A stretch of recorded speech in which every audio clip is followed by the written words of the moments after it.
Hello student, स्वागत है आपका डिजिटल स्टडी 24 चैनल में। और आज के वीडियो में हम लोग जानेंगे वाष्पन और क्वथनांक के बारे में।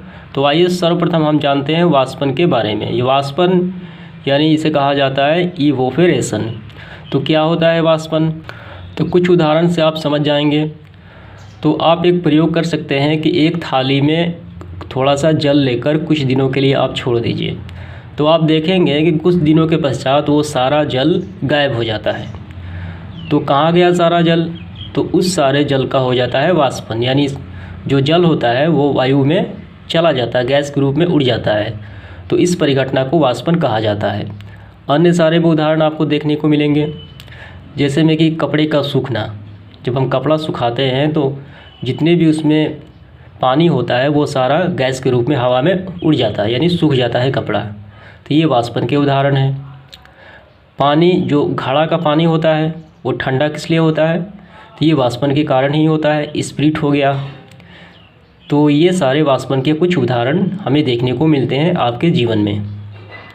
तो इसकी परिभाषा कुछ इस प्रकार दी जा सकती है, किसी तत्व या यौगिक का द्रव अवस्था से गैस अवस्था में परिवर्तन वाष्पन या वाष्पीकरण कहलाता है। तो ये आपको याद रखना है, ठीक है। और वाष्पन जो होता है वो द्रव के ऊपरी सतह पे होता है, ना कि द्रव के अंदर होता है। ये सिर्फ ऊपरी सतह पर ही वाष्पन क्रिया होती है, ये भी आपको ध्यान रखना है। तो आइए इसके बाद देखते हैं क्वथनांक या क्वथन किसे कहा जाता है। तो इसे समझना काफ़ी आसान है। तो क्वथन का मतलब होता है उबलना, ठीक है।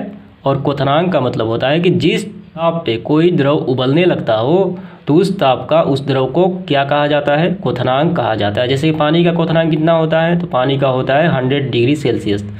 पानी 100 डिग्री सेल्सियस पे उबलने लगता है, तो ये इसका क्वथनांक कहा जाएगा। तो इसकी परिभाषा कुछ इस प्रकार लिखी गई है। तो यही आपको लिखना है। क्वथनांक वह ताप है जिस पे द्रव के भीतर वाष्प दाब की सतह पर, ठीक, वाष्प दाब द्रव की सतह पर आरोपित वायुमंडलीय दाब के बराबर होता है और उबलने लगता है, तो उसे कहा जाता है क्वथनांक, ठीक है। ये आपको समझ में आ गया होगा। अगर शॉर्ट में इसको याद करना चाहें तो आप ऐसे भी याद कर सकते हैं, जिस ताप पे कोई द्रव उबलने लगता हो तो उस ताप को उस द्रव का क्वथनांक कहा जाता है। उदाहरण के लिए जल का क्वथनांक 100 डिग्री सेल्सियस। तो आज के वीडियो में इतना ही, धन्यवाद।